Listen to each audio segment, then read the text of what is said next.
بسم اللہ الرحمن الرحیم.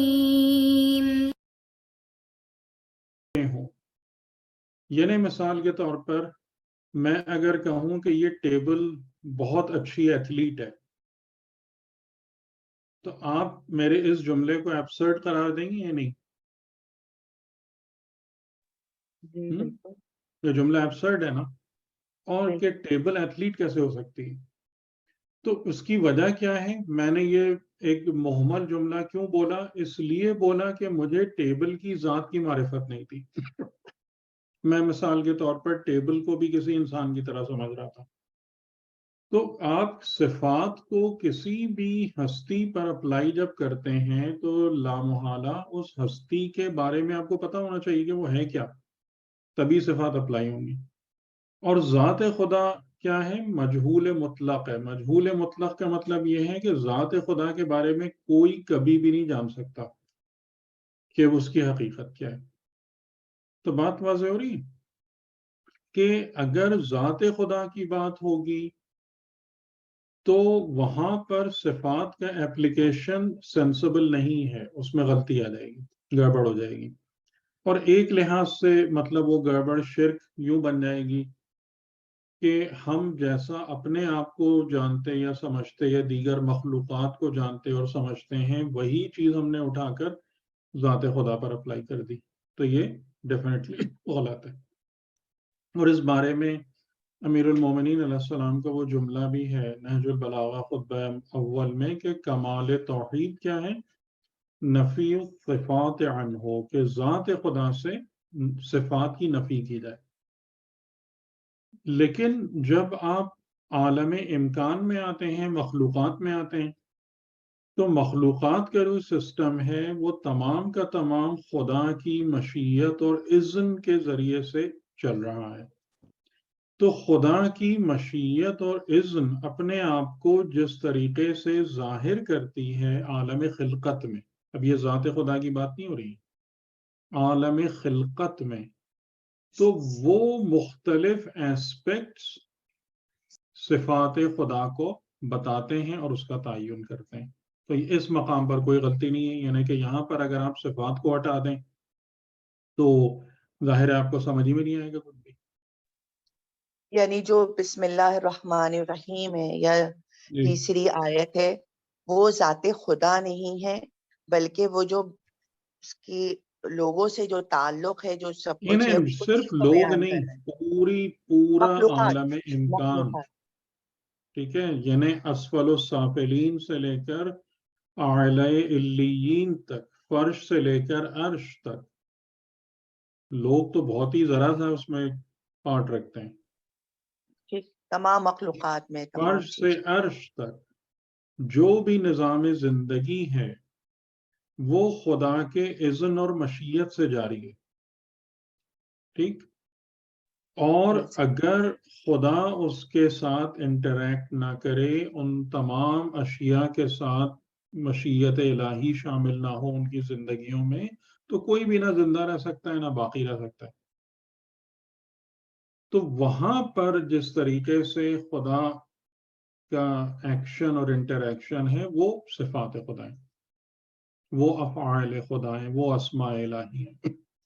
یعنی جیسے خالق، رازق، رب، رحیم، ودود، یہ تمام کی تمام چیزیں آپ کو بتا رہی ہیں کہ خدا انٹریکٹ کیسے کرتا ہے مخلوقات سے. وہ چیز صفات. اور باقی رہا کہ صفات اچھی بھی ہوتی ہیں بری بھی ہوتی ہیں، تو اس میں تو کوئی پرابلم نہیں نظر آ رہی.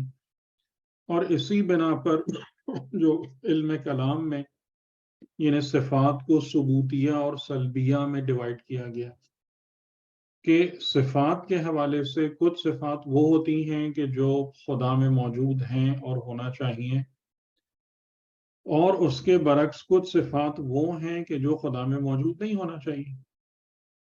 تو ان کو ڈویژن خدا کے حوالے سے جو کیا گیا ہے صفات ثبوتیہ اور سلبیہ، تو اس کی یہی بنیاد ہے. تو اگر صفات اچھی یا بری ہوتی ہیں تو اس کا مطلب یہ تھوڑی کہ خدا میں صفات ہی نہیں پائی جائیں گی.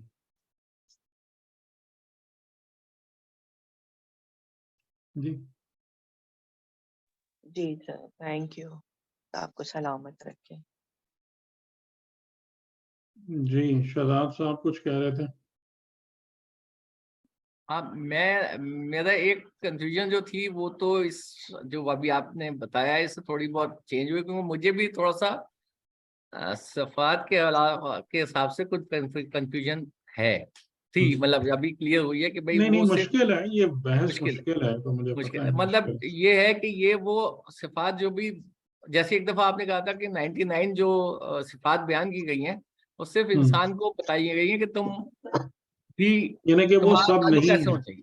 ہاں وہ سب نہیں ہے کہ ہم یہ سمجھتے ہیں کہ نہیں خدا کے اسماء ہاں، اور صفات 99 ہے، یہ غلط نہیں وہ خیال نہیں ہے، وہ تو 1000 سے اوپر ہیں، مطلب جوشن کبیر کے حساب سے. 1001 تو جوشن کبیر میں. جی ہاں 1100 ہے، تو وہ تو اس سے تو زیادہ سمجھ آتی ہے. تو یہ تو ایک کلیئر ہو گیا کہ بھئی جو ذات تک تو خیر کوئی پہنچ نہیں سکتا، لیکن اس کا جو تعلق بندے سے ہے وہ اس کی صفات کے تھرو ہے، اور اسی کو ہم نے وہ اڈاپٹ کرنا ہے، اور اسی کو اگر آپ اپنے اندر ڈیولپ کر لیتے ہیں تو پھر اس کا مطلب یہ کہ آپ قرب الہی کی طرف جا رہے ہیں. جی ٹھیک ہے، آپ اللہ کی خوشنودی آپ کو حاصل ہو رہی ہے. تو یہاں تک تو کلیئر ہو گئی ہے. لیکن میرا ایک سوال وہ جو ہم نے کیا تھا جہنم اور جنت کے حوالے سے، اس کے اندر ایک تھوڑا سا جو ہے مجھے ایک تصور میں نے کہیں سے پڑھا تھا تو اس کے بعد مجھے ذہن میں ہے، لیکن وہ مجھے کلیئر نہیں ہو رہا ہے کہ میں نے سوال کے نیچے لکھا بھی ہے کہ جنت اور جہنم جو ہے وہ ہر وقت انسان کے ساتھ ہوتی ہے، جی اور جس لمحے وہ مطلب اس کو موت آتی ہے، مطلب وہ یہاں سے جاتا ہے تو وہ فوراً جو ہے نا اپنی اصل ڈیسٹینیشن جو ہے اس کو مل جاتی ہے، مجھے پتہ پہنچ جاتا ہے. تو جیسے وہ اس کا فرعون کا بھی تھا کہ وہ جیسی غرق ہوا تو وہ نار میں پہنچ گیا، قرآن کی ایک آیت کے مفہوم کے حساب سے. تو اس کا مطلب یہ کہ جنت اور جہنم جو ہے وہ انسان کے ساتھ ساتھ ہے، وہ اس کے ساتھ ساتھ ہی چل رہی ہے، مطلب اوپر نیچے بھی ہو رہی ہے، کیونکہ کچھ اعمال جو ہے وہ اس کو اوپر لے کے جاتے ہیں اور کچھ اعمال اس کو نیچے لے کے جاتے ہیں. تو یہ اوپر نیچے کا سلسلہ چلتا رہتا ہے. جی تو یہ تو اعمال کے حساب سے ہوئی ہے، اور جو اس کے عقائد ہوتے ہیں اس کا کیا ہوتا ہے؟ اب ایک شخص کے عقائد صحیح ہیں لیکن اعمال میں خرابی ہے. اس میں جو ہے نا بنیادی جو جنت کا بیج ہے، جو میں بار بار کہہ چکا ہوں، وہ صفات ہے، وہ نفس میں موجود صفات ہیں. ہاں نفس سے موجود صفات ہیں، صحیح ہے. ٹھیک ہے، اور جو صفات آپ کی بن رہی ہوتی ہیں وہ آپ کے کمبینیشن ہوتا ہے ایمان اور عمل کا، کہ جو بھی آپ ایمان لاتے ہیں، جس چیز پر بھی آپ ایمان یا عقیدہ رکھتے ہیں، اسی کے حساب سے آپ کے اعمال کریٹ ہوتے ہیں، اسی کے مطابق آپ کی نیتیں بنتی ہیں، اور یعنی وہاں سے ہی رفتہ رفتہ کر کے آپ کے اندر صفات پیدا ہونا شروع ہوتی ہیں. تو جنت اور جہنم کا جو بنیادی بیج ہے، اصل بیج ہے، وہ صفات ہیں جو نفس میں پائی جاتی ہیں. صحیح ہے. اور وہ صفات ظاہر ہے کہ جیسے آپ نے کہا کہ صفات کا جو انٹینسٹی ہے یا کوالٹی ہے یا بعض اوقات ایون کوانٹٹی بھی، وہ اس زندگی میں تبدیل ہوتی رہتی ہے. صحیح. تو آپ ایون اگر نامہ اعمال کی بھی بات کرتے ہیں تو نامہ عمل کا مطلب یہ کہ عمل کے نتیجے میں پیدا ہونے والا اثر، اچھا، یا عمل کے نتیجے میں بننے والی صفت.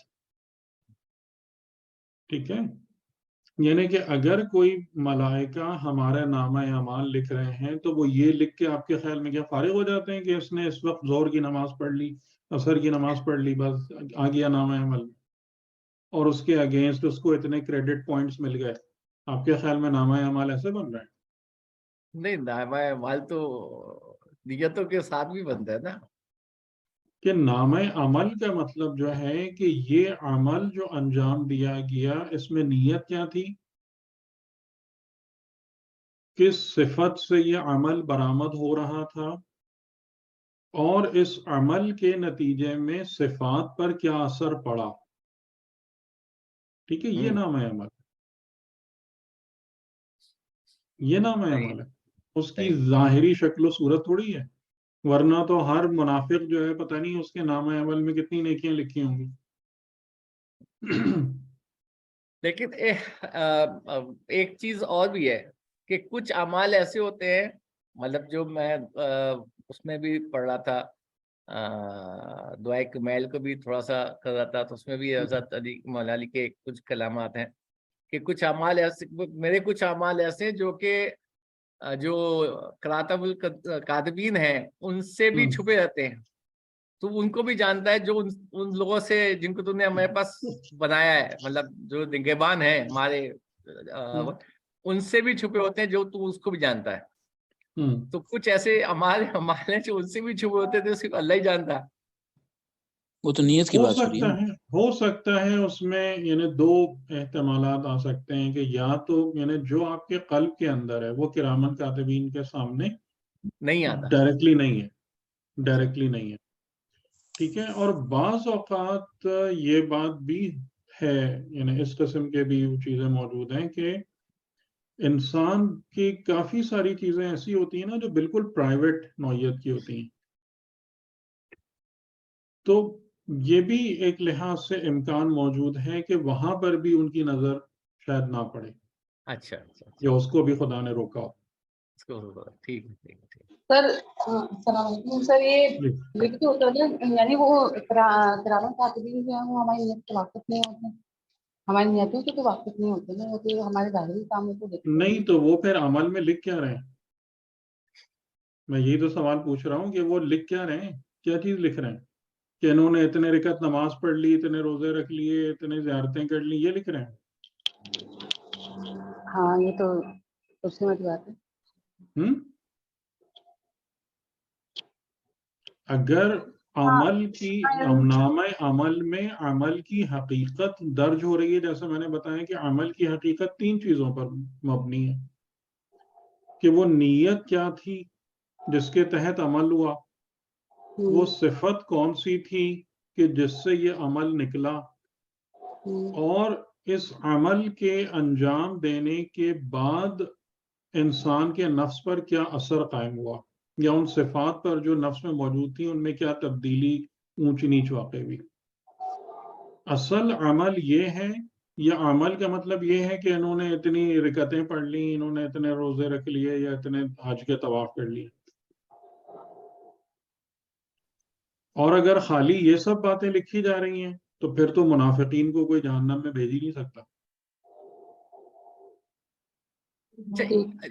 جو ابھی آپ نے بیان کیا ہے اس سے ایک نقطہ جو ہے وہ یہ ہے کہ اگر کوئی عمل, جیسے کوئی بندہ میں نماز کے لیے کھڑا رہا ہوں, تو میں نماز جو پڑھ رہا ہوں وہ کس نیت سے پڑھ رہا ہوں, ایک چیز, اور اس نیت کے پیچھے میری کیا, یعنی وہ کون سی صفت ہے آپ کے نفس میں جس کی بنا پر آپ نماز کے لیے آئے, اور تیسری بات یہ کہ اس نماز پڑھنے کے بعد کیا میری اس صفت میں اضافہ ہوا ہے یا نہیں ہوا, اس صفت میں اور دیگر صفات پر کیا اثر پڑا, آپ کے نفس پر کیا اثر پڑا اس کا نفس.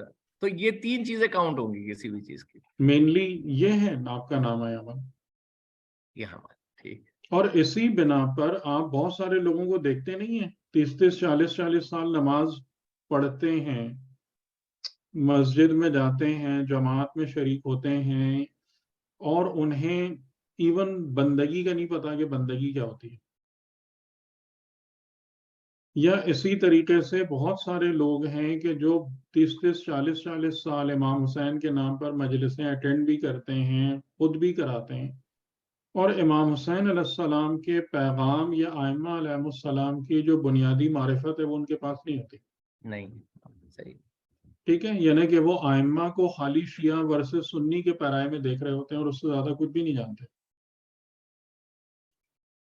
تو یعنی یہ تمام کی تمام باتیں جو ہیں وہ آپ کو کیا بتا رہی ہوتی ہیں کہ انسان کا نام عمل ان سب چیزوں میں اپیرنٹلی انوالو ہونے کا نام نہیں ہے, بلکہ انسان کی جو کتاب ہے جس کو نام عمل کہا گیا ہے وہ اس کا نیٹ آؤٹ کم ہے، نیٹ آؤٹ پٹ ہے جو کچھ بھی آپ اپنی زندگی میں انجام دے رہے ہوتے ہیں.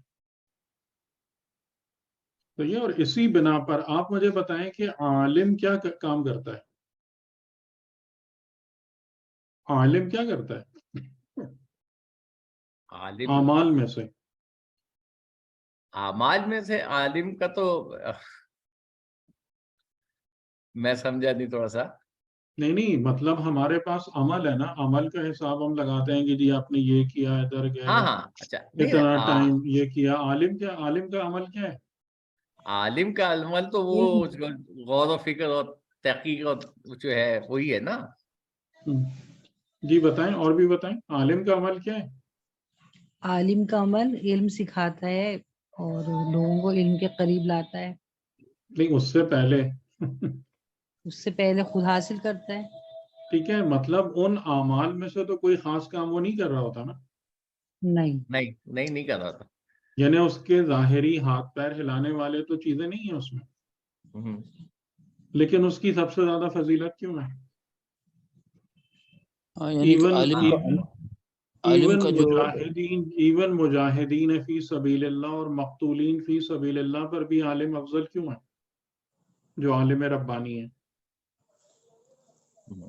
کہ وہ مجاہد تو جا رہا ہے، میدان میں جا رہا ہے، جہاد کر رہا ہے، تکلیفیں اٹھا رہا ہے، قتل ہو رہا ہے، لیکن عالم ربانی کی فضیلت اس سے زیادہ کیوں ہے؟ یعنی ہر ایک ہی اس بات کو ایکسیپٹ کرتا ہے، اس میں کوئی دو رائے نہیں ہے. نہیں، اس کی وجہ یہ ہے نا کہ وہ جو اپنے نفس کے ساتھ جہاد کر رہا ہے نا، علم اپنی صفات کو بڑھا رہا ہے.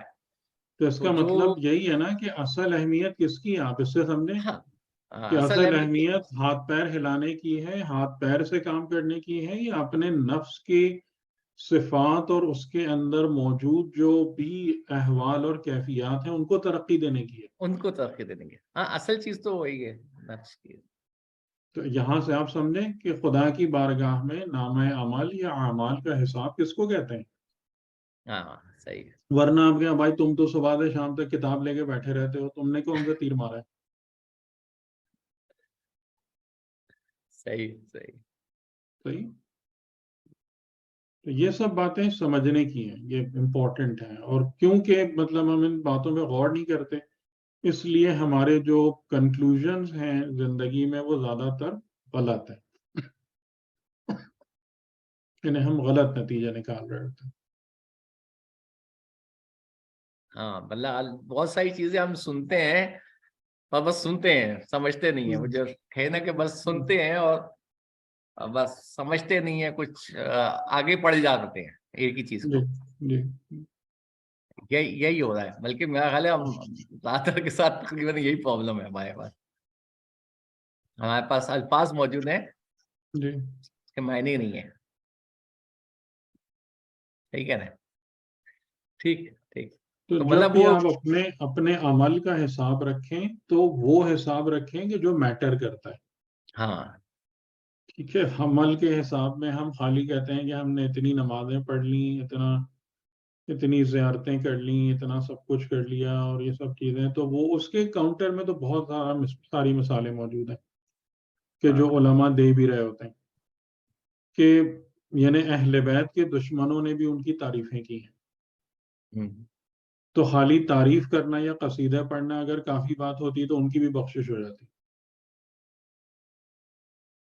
یا اسی طریقے سے کہ جو لوگ مطلب ائمہ کو قتل کرنے آئے تھے وہ بھی ظاہراً نمازی، روزے دار، حج کرنے والے تھے.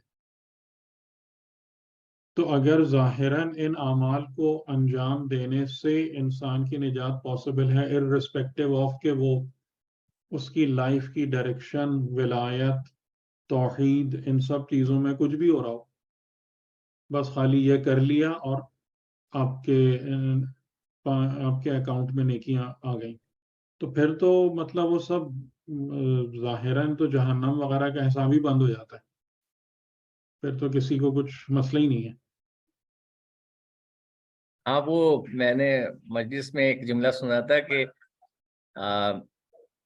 روز عاشور جو ہے بہت سارے جو ہے جو یزید کے قافلے وہ لشکر کے لوگ تھے، انہوں نے بھی گریہ کیا ہے امام حسین کو دیکھ کے یا حضرت علی اصغر کی شہادت پر انہوں نے بھی گریہ کیا ہے، جی تو ان کا گریہ کیا ان کو بچا لے گا؟ ہم، نہیں بچائے گا. تو اصل گریہ چیز کرنا یہی ہے جو نا، ہے وہ جو ہے یعنی عمل نیت کیا ہے، کس صفت میں سے برآمد ہو رہا ہے، ہاں اور آپ کی صفات پر کس طریقے سے اثر انداز ہو رہا ہے. یہ وہ معاملات ہیں کہ جو آپ کے نامہ عمل میں لکھے جا رہے ہیں. ٹھیک ہے، اور اس کا حساب صرف یہ نہیں ہے کہ وہ نامہ عمل جو ہے وہ کوئی مسٹری ہے، کیونکہ قیامت کے دن جب اس کو نکالا جائے گا تو خدا نے یہ نہیں کہا کہ یہ کرامن کاتبین کی کتاب ہے، بلکہ خدا کیا کہے گا، اقرأ کتابک، ہاں پڑھ اپنی کتاب کو، اس کتاب کے مصنف تم خود ہو. اب دنیا میں تم نے اپنے آپ کو اس کے بارے میں جاہل اور غافل رکھا تھا، وہ ایک الگ مسئلہ ہے، ورنہ ہم اپنے نامہ عمل کو اس وقت بھی جب چاہیں پڑھ سکتے ہیں اپنے اندر، کیونکہ ہمیں اچھے طریقے سے معلوم ہے کہ میرے رجحانات کیا ہیں، میری صفات کیا ہیں، میرے پریفرنسز کیا ہیں، مجھے اپنی ہر بات کا پتہ ہے. اور جیسے ہی میں اپنے نفس کے اندر اترتا ہوں اور وہاں سے میری اپنی شخصیت اور پرسنالٹی میرے سامنے انفولڈ ہونا شروع ہو جاتی ہے، تو وہی نامہ عمل ہے. نامہ عمل الگ سے تو کچھ ہے نہیں. اور اسی بنا پر قیامت میں کہا جائے گا، اقرأ کتابک کفا بنفسک الیوم علیک حسیبا، پڑھ اپنی کتاب کو، اور آج کے یوم میں تو اپنے نفس پر حساب لینے کے لیے خود کافی ہے، کسی اور کی ضرورت نہیں ہے. تو کرامن کاتبین اور جو بھی حساب لینے والے ہیں وہ تو مجبوراً آئیں گے پکچر میں، کیونکہ بہت سارے لوگ جو ہیں وہ خود اپنا نہ محاسبہ کرنے کو تیار ہیں، اور اگر ان کے حوالے کر دیا جائے تو نہ وہ دیانتداری سے اپنے بارے میں بات کریں گے، اس لیے ان کی ضرورت ہے. ورنہ تو کوئی بھی ضرورت نہیں ہے کسی بھی محاسب کی یا حساب لینے والے کی. کتاب بھی میرے پاس ہے، میری تصنیف ہے، اور حساب لینے کے لیے بھی میں اپنا خود کافی ہوں. اور اسی بات کو امام علی علیہ السلام نے بھی فرمایا ہے، حاسبوا قبل ان تحاسبوا، کہ اپنا حساب خود کر لو قبل اس کے کہ تمہارا حساب کیا جائے، کیونکہ جب دوسرا تمہارا حساب کرے گا تو پھر تمہارے لیے تکلیف دہ ہوگا، پھر تمہیں اچھا نہیں لگے گا. اور جیسے آپ جنت اور جہنم کے حوالے سے بھی بات کر رہے تھے، تو آپ اس وقت اپنی جنت اور جہنم کو بھی دیکھ سکتے ہیں. یہ نہیں ہے کہ جنت اور جہنم بنتی مرنے کے بعد ہے. فرق صرف اتنا پڑتا ہے کہ یہ جو بدن ہے ہمارے پاس، اور اختیاری زندگی جو ہمیں دنیا مادی میں دی گئی ہے، اس کو ہم ایک پردہ بنا لیتے ہیں خود اپنے آپ کو دیکھنے کے مقابلے میں. میرا یہ جملہ سمجھ میں آ رہا ہے؟ جی میری بات سمجھ میں آ رہی ہے نا سب کو، کہ ہمیں یہاں پر جو یہ بدن ملا ہے، بدن مادی، اور پھر جو ایک اختیاری زندگی ملی ہے کہ جس میں ہم اپنے چوائس اور اختیار سے زندگی کو گزار سکتے ہیں، اسے ہم ایک حجاب بنا لیتے ہیں خود اپنے آپ کو دیکھنے کے اگینسٹ. یعنی ہمیں ان کے چکروں میں پھنس کے اپنا آپ نہیں نظر آتا. تو انتقال کے وقت فقط اور فقط کیا ہوتا ہے کہ یہ جو حجاب ہم نے بنایا ہوا تھا نا، یہ برطرف ہو جاتا ہے، بس، اور کچھ بھی نہیں ہوتا. اور کچھ بھی نہیں ہوتا کہ آپ سمجھیں کہ کوئی نئی چیز آ گئی، کوئی نئی بات نکل کے کہیں سے نمودار ہو گئی، ایسا کچھ نہیں ہے. وہی سب کچھ ہے جس کو تم دیکھنے کو تیار نہیں تھے. اب وہ بیچ میں سے پردہ ہٹ گیا، تمہارا اختیار ختم ہو گیا، جو اصلیت اور حقیقت تھی نکل کے سامنے آ گئی. اب اس سے تم چاہو پسند کرو نہ کرو، اور وہ تمہاری ساتھی ہے، وہ تمہارا قرین ہے، وہ تمہارا ہم سفر ہے، ہمزاد ہے، فار ایور. ٹھیک، یہ معاملہ ہے جنت و جہنم کا. تو آپ اگر انشاءاللہ چیزوں کو سمجھیں تو معاملات اسٹریٹ فارورڈ ہے, ٹھیک ہے, لاجیکل ہیں, اسٹریٹ فارورڈ ہیں, بات سمجھ میں آتی ہے, سب ہوتا ہے. تو اس میں یہ والی گڑبڑ سڑبڑ نہیں ہے کہ ہم اس کو کہیں گے جی یہ کوئی بڑی کوئی مسٹیریس معاملات ہیں, کوئی پراسراریت چل رہی ہے, ایسا کچھ بھی نہیں ہے. حقیقتاً ہر چیز میرے اور آپ کے ہاتھ میں, میرے اور آپ کے سامنے ہے. اور اور ہر چیز کھلی ہوئی. ہماری پرابلم یہ ہے کہ ہم اس کو دیکھنے کو تیار نہیں, بس یہ مسئلہ ہے. جی کوئی کچھ کہہ رہا تھا؟ نہیں, میں یہ کہتا ہوں کہ ہر چیز ہمارے سامنے ہے, کوئی چیز چھپی ہوئی نہیں ہے, بالکل صرف بالکل غفلت میں. جی اس میں یہ چیز ہے, یہ تو بالکل صحیح بات ہے کہ ہم خود کو دیکھنا نہیں چاہتے, لیکن جب خود کو دیکھنا شروع کرتے ہیں اور شرمندگی ہوتی ہے گزشتہ زندگی پر اور توبہ کرتے ہیں, تو پھر اس وقت کیا تبدیلیاں پیش آتی ہیں, نفس میں صفات میں تبدیلی ہوتی ہے, مطلب پھر جنت بالکل جہنم ہوگی, میں کیا تبدیلی پیش آتی ہے, بالکل ہوگی, وہ ہم کس بالکل طرح ہوگی, سمجھیں گے؟ بالکل ہوگی. ہر چیز آپ کے اندر ہے, آپ کو کیسے نہیں پتا چلے گا کہ میرے اندر کیا ہو رہا ہے. آپ کو جب اپنے بدن میں ہونے والے تمام تبدیلیاں اور اثرات دکھ رہے ہوتے ہیں تو اپنے نفس کے اندر آنے والی تبدیلیاں آپ کو کیوں نہیں پتا چلیں گی؟ اور اس میں ہم نے آپ کو بتا بھی دیا تھا پہلے, صفات کا حساب 3+3, میں نے کتنی دفعہ اس کو دہرایا ہے, اچھا, بتایا تھا نا 3+3. نہیں شہزاد صاحب باقی جی 3+3 ہے جی سر. کہ شکر اصل جو مین ٹاپ صفات ہیں وہ بندگی, تقوی اور زہد ہیں, اور ان کے انڈر میں جو آتی ہیں وہ توکل, صبر اور شکر ہے. لیکن سر میرا خیال ہے کہ جو اوپر والی صفات ہیں وہ بیس کرتی ہیں نیچے والی صفات پر. نہیں نہیں, نہیں, میرا خیال ہے شکر مطلب جو ہے, تمام کی تمام صفات ایک دوسرے کو سپورٹ دیتی ہیں, ہاں ایک دوسرے سپورٹ کو دیتی ہے, کمپلیمنٹ کرتی ہیں, کمپلیمنٹ کرتی ہیں. لیکن صحیح ہے. بیس وہی ٹاپ 3 ہیں. آپ نے بیس کی بات کی نا, ہاں جی, بیس اگر آپ بندگی. کہتے ہیں کہ یہ ساری صفات ایک دوسرے کو کمپلیمنٹ کرتی ہیں تو میں اس بات کو مان لوں گا. نہیں لیکن میرا بیس خیال جو ہے نا, بیس جو ہے نا وہ بندگی, تقوی اور زہد ہے.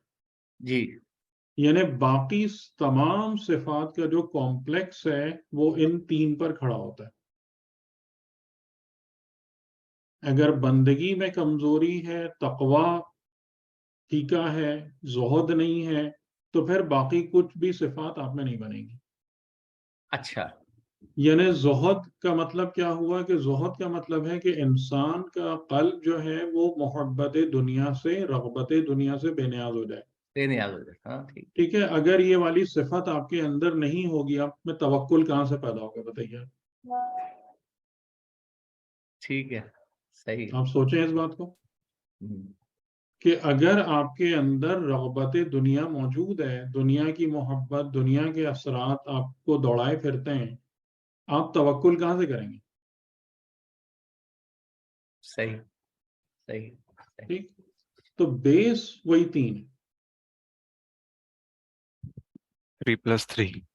تو جی, تو اچھا, آپ ان کا حساب رکھیں گے انشاءاللہ, اور پھر اس کے ذیل میں بہت ساری دیگر صفات آتی ہیں, لیکن مین یہی ہے, مین یہی ہے. نہیں بات آپ کی صحیح ہے.